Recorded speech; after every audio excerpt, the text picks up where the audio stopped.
All right, this is day 4 of working on Alucard sword from Castlevania. If you're new here, I'm HALE the Blacksmith, and I make some pretty crazy stuff.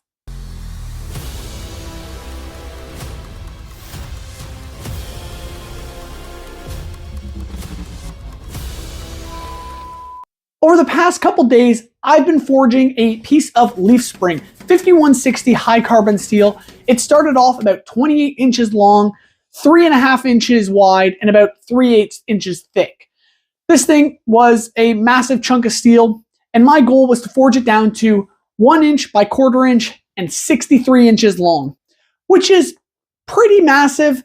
It's about 160 centimeters tall, and I have a tape measure here, and that would be, maybe I shouldn't be giving away my height, but that is, if I can, this tall. That is a really long sword, and it's going to be sweet to train with. If you're new here, I've been training with the Dragon Slayer behind me, as well as Shikai Zangetsu for a long time now. Shikai Zangetsu I trained with all summer, and now I've moved up to the Dragon Slayer. It's a 40-pound sword weighing, wow, not weight. It's a 40-pound sword, and it's 7 feet tall. It's massive. It's ridiculous. I'm coming up on day 40 of training with it, which is just pretty crazy, honestly.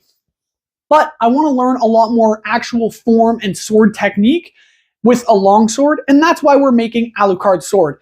It's a massive longsword. It's completely different in weight scale, I guess. It's going to probably come out to maybe 5 to 7 pounds, if that.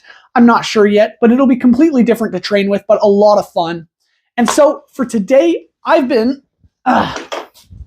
doing more forging. No surprise there. It's a huge chunk of steel that needs to be forged out on a power hammer, and that's what I've been doing. Yesterday on day 3, I was able to forge out the entire thing to 1 inch by basically 3/8 of an inch, still 1/2 inch in some places. So it's not fully down to that 1/4 inch thickness that I want. And so that's what we're doing today. I'm going to be forging it down with a distal taper. That's my goal, at least, which, if you don't know that term, it basically means that the tip of the sword, which, if I grab a sword here, oh, there we go, it would be thinner at the tip here than it would be at the choil, at the handle here. Basically, stay. Basically, it would be going from thin to thick. Not that exaggerative, but you kind of get the point.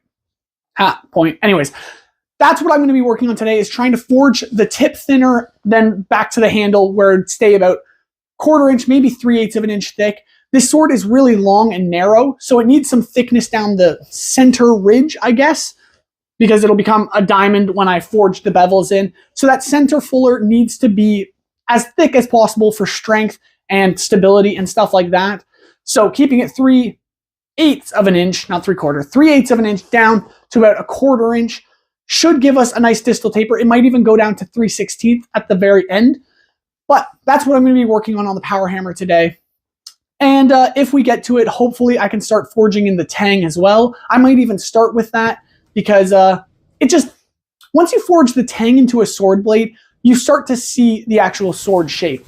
That's at least my understanding, or that's my perspective on it. You can forge a point on a piece of steel, and you'll be like, yeah, that's kind of a sword, I guess. But from a blacksmith's eyes, I guess, when I forge that tang in for the handle, I just see a sword all of a sudden, because that's where the handle guard comes up and the pommel and everything goes onto, and it's exciting for me. So hopefully we get to that today, and we'll start creating a sword.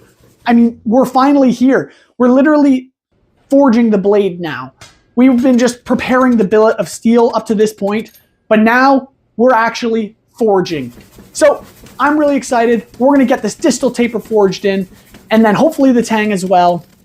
And from there, I can take it back to the shop, this shop currently, and start forging the point, forging the bevels, and just finishing off this blade, which will probably take a couple of days, mind you. It's not going to be quick and easy, but that's why we're doing these daily vlog update videos of the whole process. So I hope you've been enjoying them, and if you're new here, consider subscribing and following along. But I've talked enough, and maybe I can just show you what I've been doing. So taking the steel from the forge, I heat it up to, honestly, almost critical temperature. I need it as hot as possible to just forge it as easy as possible. I'm going to forge down the tang, giving it about 12 inches of steel, because that's roughly how long our handle is going to end up being anyways on this sword. I can always cut it back shorter, but I think I want something long for 2 hands. Once the handle is fully forged, I can then do a distal taper on that, which will just allow us to easily slide on the guard, the handle, and the pommel when the time comes. Once the tang's forged, I'm going to start refining the shape of the blade, basically the distal taper, leaving where the tang comes up and meets the, what is it? Blade. Wow, my brain just died there for a second. Where the tang meets the blade is going to be the thickest point. That'll be probably a 3/8 of an inch thick. And then from there, I'm going to distal taper all the way down to the tip. I'll probably only get about halfway of the forging done on the distal taper today, because I have to let one side cool before I can flip it around and grab it again.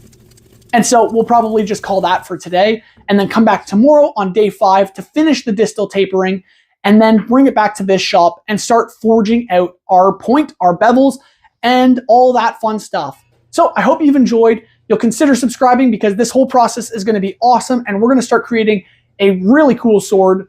And yeah, I'll see you on day 5. Thank you so much for watching, and God bless. All right.